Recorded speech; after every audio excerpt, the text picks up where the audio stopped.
Hello, friends. This is the Netarts Friends Church podcast. We are Jesus people, Kingdom of God people, welcoming, yearning, sharing. And we're glad you're connecting here with us. We'd love to connect in person as well. If you're inclined to support this podcast or for more information, just hop on over to netartsfriends.org. That's netartsfriends.org. Let's jump into today's sermon. Our brains are wired to use shortcuts to save time and energy in making decisions, and we do it all the time. And one of the shortcuts that our brains use to save time and energy is to blindly follow the advice, suggestions, instructions of others who happen to be in positions of authority. Psychologists call it authority bias, and we use it all the time. Our society is built upon relying on the knowledge of those who have gone before us. It's reported that people consume over 5 times as much information in a day as they did 25 years ago. And with supercomputers in all of our pockets, that rate just continues to increase. In the 1950s, it's reported that it took 50 years for knowledge in medicine to double. By the 1980s, it was doubling every 7 years. By 2010, it was doubling every 3.5 years.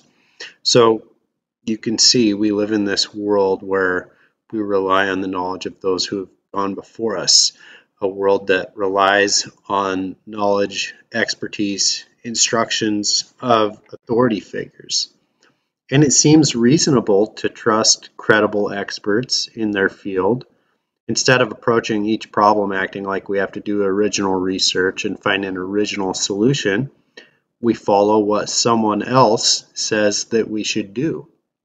After all, we assume that they have more knowledge or skills than we do, so instead of thinking for ourselves for a brief moment in time, we stop thinking for ourselves and simply do whatever we're being told. It's authority bias. A classic example comes from Michael Cohen and Neil Davis in their book, Medication Errors, Causes, and Prevention. So the story goes that a patient was suffering from pain and infection in their right ear. So the physician ordered eardrops to be administered to the right ear, which seems pretty straightforward. Instead of writing out completely the location, right ear, on the prescription, the doctor did some abbreviating so that the instructions read, place in our ear. And upon receiving the prescription, the duty nurse promptly put the required number of drops in the patient's rear. Authority bias. In that moment, the nurse and the patient, it would seem, both were blindly following the instructions as they understood them of someone in authority instead of thinking for themselves. Like, wait a minute, is this really going to help an ear infection? Like, will I be able to hear better after this? Will my ear pain go away because of this? So, in our Sunday gathering, we had this discussion question. You can reflect on this, or if you're listening with someone, you can chat with them. What are some of the ways that authority bias serves creation well and contributes to the common good? And in what ways can authority bias become dark, destructive, and manipulative?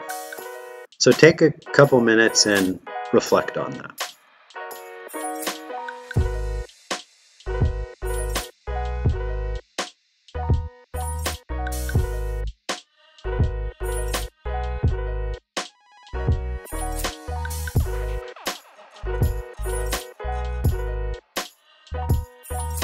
The eardrop story is laughable, but the dark side of authority bias is not laughable. In fact, it's terrifying. The pioneer researcher Stanley Milgram's study on authority bias is chilling. Subjects were brought in and lots were drawn, and they designated who would be in the teacher role and who would be in the student role. And the students were strapped to a chair with electrodes on their arms, and the teachers were told that they were studying how electric shock disrupts memory and concentration, leading to errors, and they were told the shocks wouldn't cause any permanent tissue damage. But what the teachers didn't know was that all the people in the student role were actually actors. The whole thing was rigged. And the real question that was being studied was how much suffering are ordinary people willing to inflict on an innocent person because an authority figure is telling them to do so. So the teachers, or the people in the teacher role, I should say, were told by the researchers in the gray lab coats that they need to read each question aloud to the student. If the student gets the question wrong, then the teacher is to announce the voltage of the shock that the student is about to receive, and then they pull a lever to administer the shock. And with each wrong question, the voltage went up 15 volts, with the final possible shock being 450 volts. And so, as it went, the students cried out in increasing agony and screams. They were fake, of course, but they begged for someone, get me out of these restraints. They writhed, they shrieked, they finally slumped in like a shocked stupor of paralysis. And the question was, how many people in this teacher role would just keep on reading questions and keep on pulling the lever? And how many people would be like, no, I refuse to participate? So before the study, the faculty, the grad students, the psychology majors at Yale University, where this was taking place, they were asked, how many people are going to go all the way to 450 volts? Answers ranged. They said it'll be 1 to 2% of people. A group of psychiatrists said, no, it'll be 1 in 1,000. The actual results, not one person in the teacher role refused to participate when the students began screaming in agony. 2/3 of the participants pulled the lever for every single question, and a third of them, they stopped pulling the lever, but they kept reading the next question.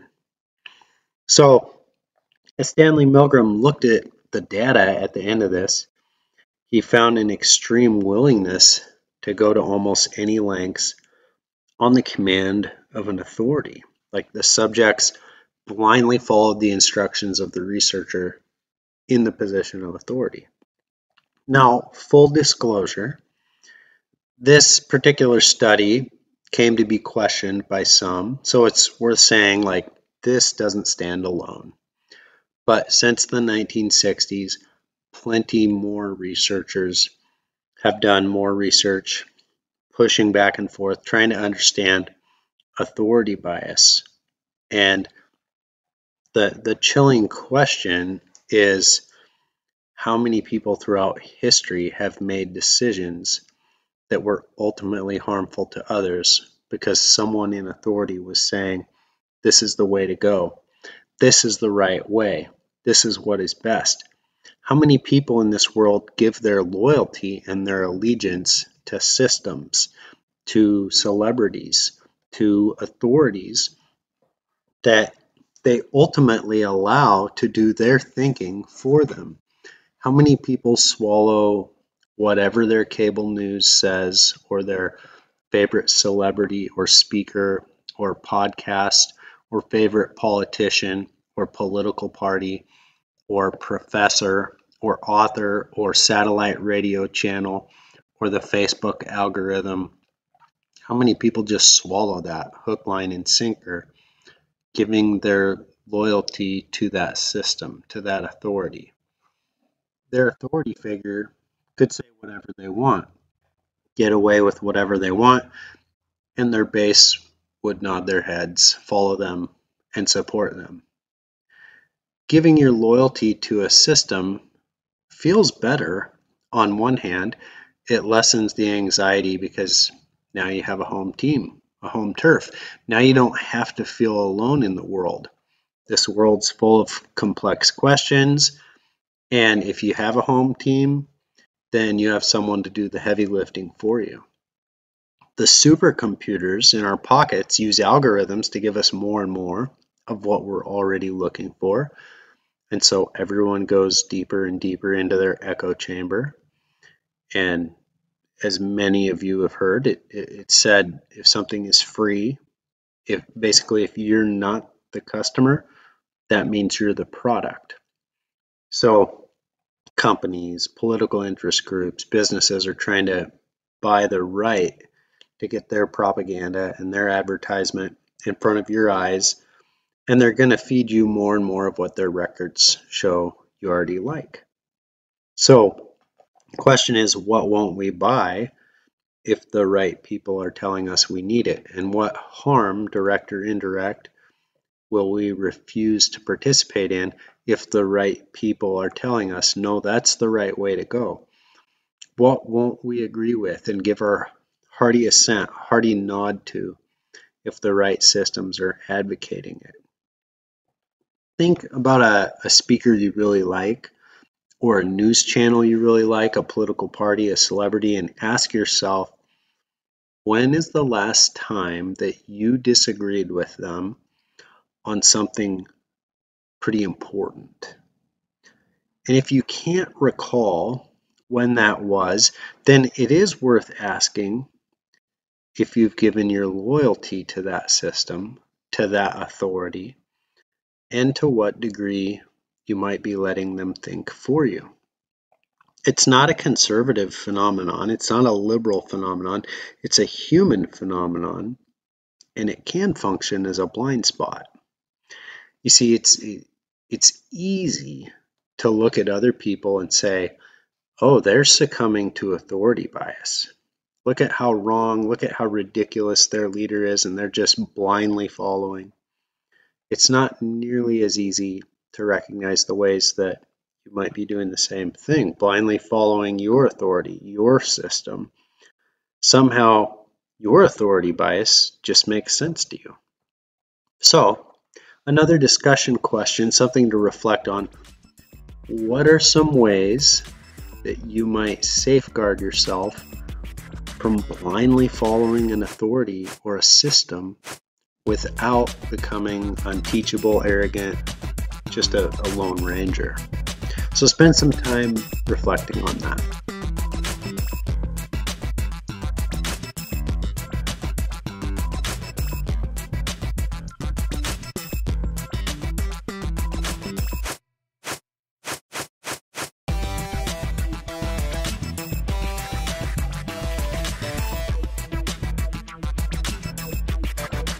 All right.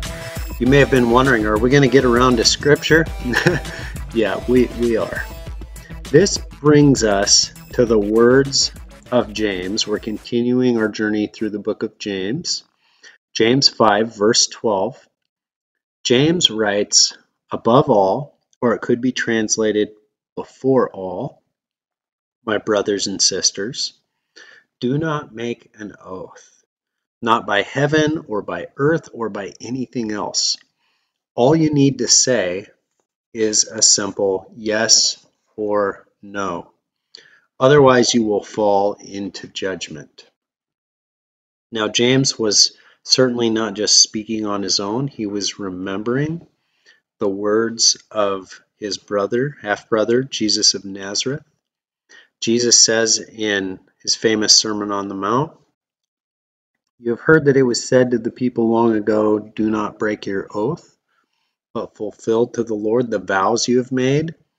But I tell you, do not swear an oath at all, either by heaven, for it is God's throne, or by earth, for it is his footstool, or by Jerusalem, for it is the city of the great king. Do not swear by your head, for you cannot make even one hair white or black. All you need to say is simply yes or no. Anything beyond this comes from the evil one. Now, 2 centuries before Jesus was born, the Roman oath was coming on the scene. It was called the Roman Sacramentum. It started out as a voluntary, temporary oath of allegiance that soldiers took to fellow soldiers and commanding officers before specific battles or revolutions. But then it's kind of like Caesar clued in on the power of authority bias. He recrafted the sacramentum into an oath of allegiance to himself that all commanders and soldiers were required to make. It was the most strict of all the oaths in the Roman Empire. Soldiers promised to obey their commanders under any circumstances at any time, wherever they led them, that they would not desert them. Commanding officers were given permission to put to death without trial any soldier who didn't follow the oath, and Roman religion was tied into the entire thing. As soldiers believed that their commanders' acts were just in the sight of the gods, like full of justice. The common oath in the empire became by the genius of the emperor, or by the fortune of the emperor. So can you hear the authority bias there, like just blindly following the advice, the suggestion, the instruction of those in authority? The sacramentum had the psychological effect of possibly helping soldiers no longer feel guilty for the act of killing. It could also do real moral harm to them, but possibly helping them no longer feel guilty for that in the actual moment. And rather than trying to sort out the morality of their orders, the sacramentum oath placed soldiers under the moral responsibility of the commanding officers, who were said to be under the gods. So with this in mind, can you see why Jesus would say, don't take an oath. Let your yes be yes, let your no be no. Can you see why James would repeat it, saying, like, look, anything else is from the evil one, or otherwise you're going to fall under judgment. It's not that Jesus wants us to become rogue agents, unteachable, unwilling to follow the instructions of others, as if we are know-it-alls. It's that Jesus doesn't want us promising our loyalty and allegiance to any system, to any empire, to any person other than him, his kingdom. So I can hear this sentiment echoed in Peter and the apostles in one of their first acts of civil disobedience, Acts 5:29. They say, we must obey God rather than human beings. And for the first 3 centuries of Christianity, Christians were firmly against taking oaths. They were martyred because of their refusal to give the common oath by the genius of the emperor, by the fortune of the emperor, Caesar is Lord, that kind of an oath. They said, no, we won't do it. And so over those 300 years, Christianity flourished. It spread rapidly among marginalized populations. People found a community of love like they had never known. And so the Roman emperor, Emperor Constantine, ended up adopting a different strategy. It's like, instead of killing all these Christians, if you can't beat them, join them, he converted to Christianity, and he proclaimed the entire Roman Empire to be Christian. It was the first Christian nationalism. And suddenly it no longer took any courage to be a Christian. So ironically, the theologians of the day, like Gregory of Nazianzus, Augustine, they began creating some wiggle room for oaths. they started saying, well, maybe it's okay if we make an oath, like if the authority is actually demanding an oath. And that's the way that the majority of Christians approached oaths for centuries. They said things like, well, I think there's a difference between taking an oath and making an oath. The Protestant reformer Martin Luther followed in their footsteps, and Christian nationalism has a long history. Hitler's Nazi forces, they weren't formed primarily by atheists. Like Hitler wouldn't have had an army if he didn't have multitudes of soldiers who called themselves Christians and were willing to take an oath. It's authority bias. But there were always Christians who refused to join with the Christian nationalism because they saw a Christianity that was a countercultural movement. So there were always those on the fringes who were saying, like, wait a minute, I don't think that's what Jesus taught. I don't think Jesus wants us to swear an oath, to give our allegiance to a system. So within Christian history, people like the monastic movement, like the monks, the Franciscans from St. Francis and his movement, the Waldensians, the Hussites, the Bohemian Brethren, the Radical Reformers, the Anabaptists, the Swiss Brethren, Cathari, Moravians, the Quakers, the Friends. These are people who said, I don't think that Jesus wants us giving our allegiance to a system. You may say, well, did they make any difference, or were they just like out there on the margins? Well, a few short examples. So part of St. Francis's rule of life, like this way of life for everyone who was part of the Franciscan movement, they said, we will not possess lethal weapons and we will not take oaths. And there were enough people living by that way of life that historians have actually credited the rule of St. Francis for partial responsibility for the demise of the entire feudal system of nobility and serfdom. The Quakers, they were responsible for standing up against slavery, organizing the Underground Railroad, which helped free like 100,000 enslaved people. Similarly, they're known for, it's kind of like an Underground Railroad movement, an effort that happened during the Holocaust. It ran from France to England, from France to the US. They helped thousands of refugees fleeing from Nazi forces. Like one of the movements called Kindertransport, they helped like 10,000 children flee. Some other parts of the movement, they helped Jewish people, gypsies, gay people, Polish people, disabled people, black people to be able to make it to some place of safety. So do not take an oath. Do not promise your loyalty to a system, to an authority. Let your yes be yes. Let your no be no. Now, what meaning does this teaching of Jesus and James have on the Oregon coast in 2023? Like, what is it that takes your yes away from you? And what is it that takes your no away from you? What system, what celebrity, what authority acquires your loyalty and your allegiance? Well, I offer the following reflections, not with certainty, like this is it for sure, but more with humble curiosity for you to really consider.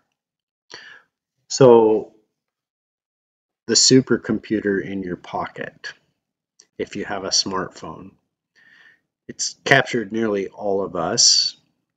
It doesn't matter for me personally if I'm at Cooper's karate class or Autumn's theater class or mechanic's shop or the doctor's office anywhere with people, it seems like everyone's sitting with their eyes glued to their device and scrolling away.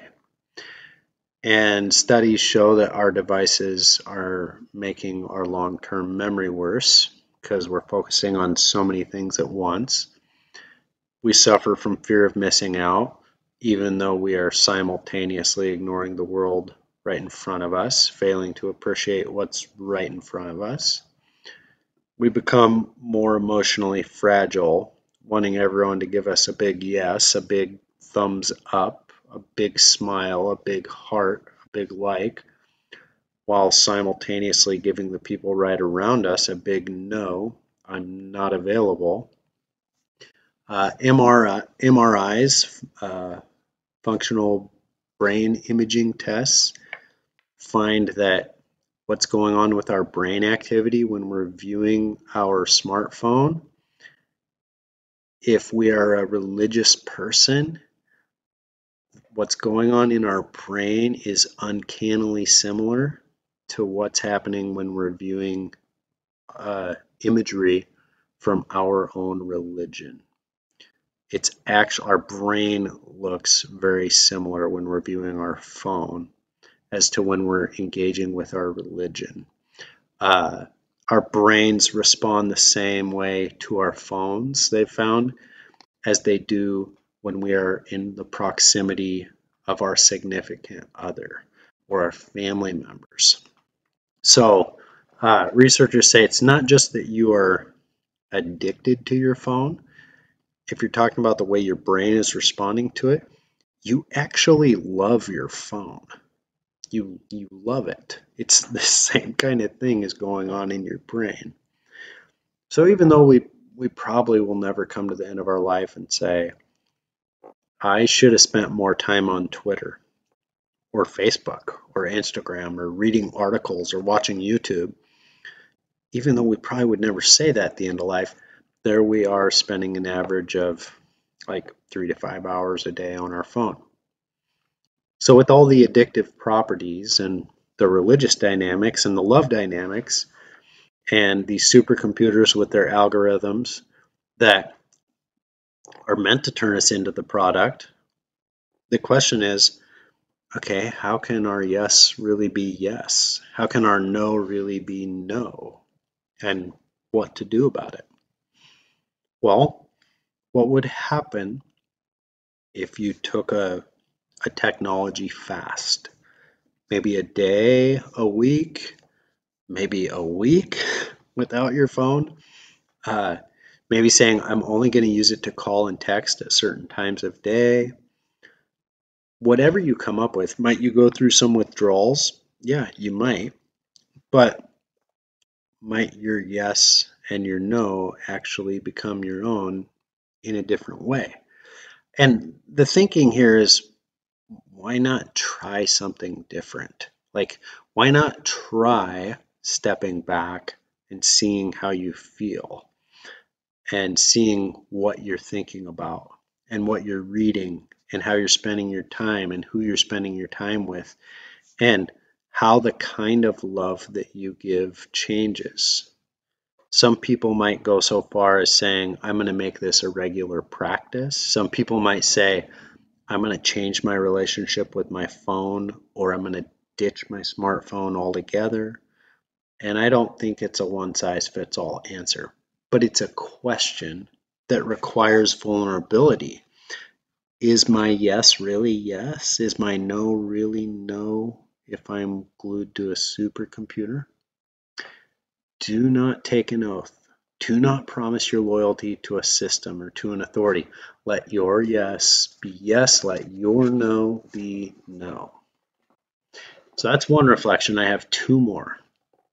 So another idea. So each and every person is a vast mosaic of yeses and nos and I don't knows and I don't cares. But not many of us are really that settled with our sense of yes and no and I don't know and I don't care. And so if we aren't settled, we might do a number of things to try to feel more settled. We're likely to try to find a home team a home turf, an authoritative voice that explains why our version of yes and no is the best. This is the best answer. Someone to tell us why we're right. Someone to even reduce the complexity and tell us whether we should say yes and no. And if we're the argumentative type, we might try to get other people to agree with our yes and our no. Like, come on, validate me. I need you to think what I think.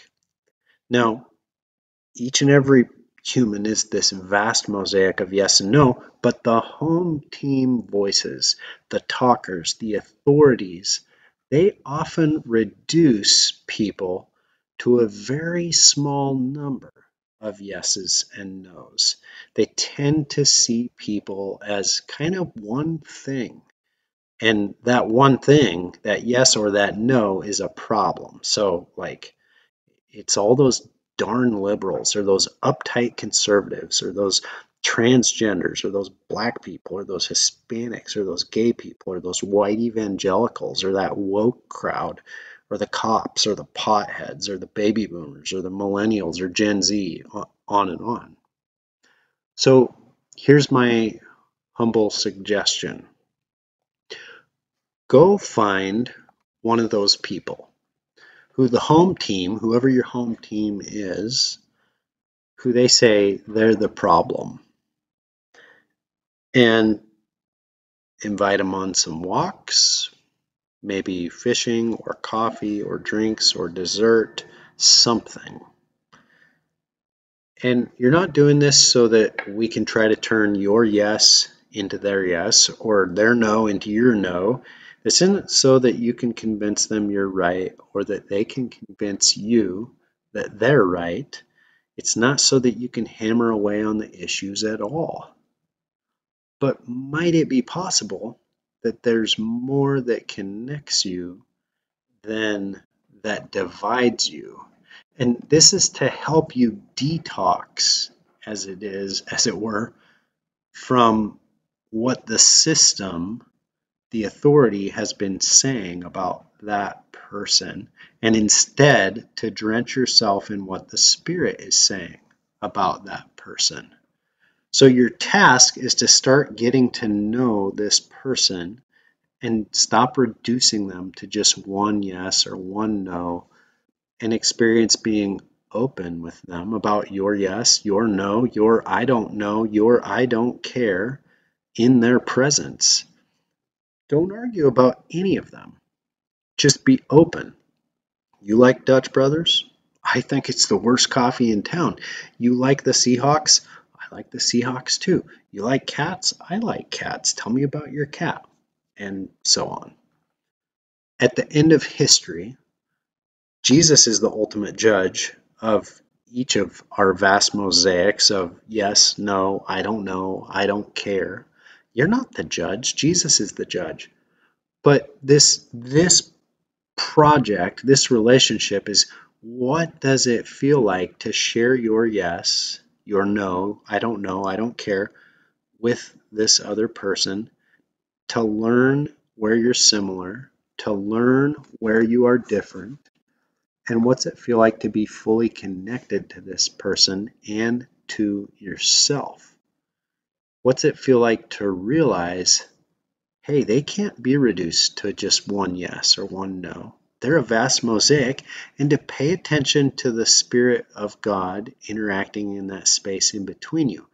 How can you sense that this person is of infinite worth to God? Like, God created this person with a heart brimming over with love, and despite your differences, can you see that the world is somehow a better place because they are here?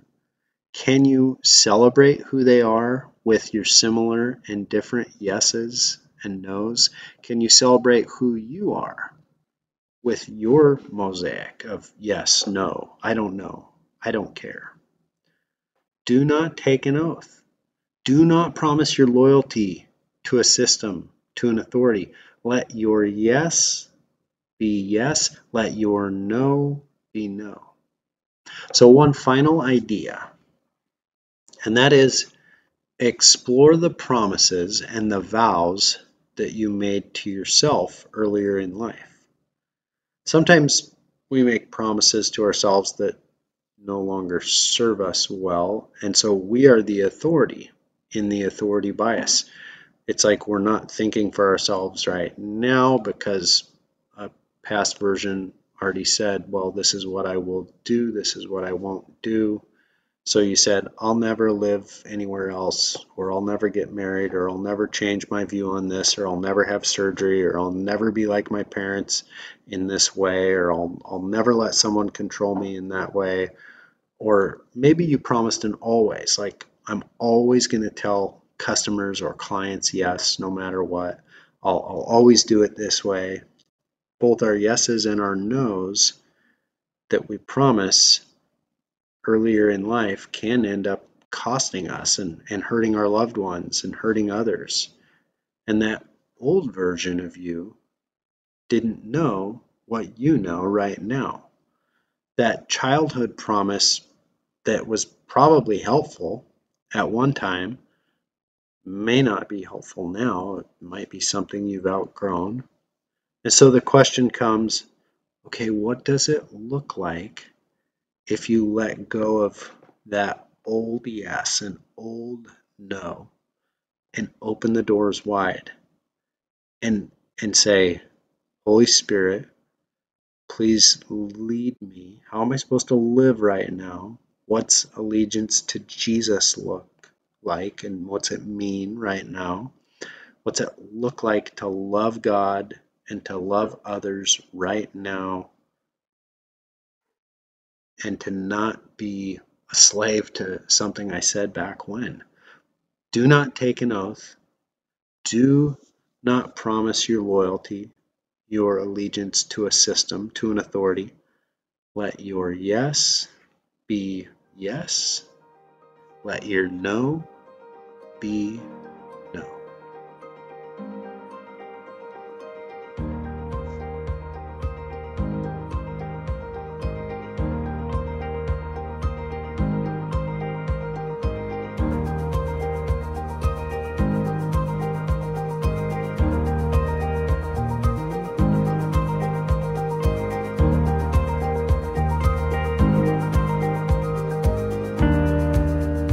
Thank you for joining us for a Sunday sermon from Netart's Friends Church. We hope you'll join us soon for one of our in-person worship gatherings. For more information, hop on over to netartsfriends.org. God's peace be with you, friends.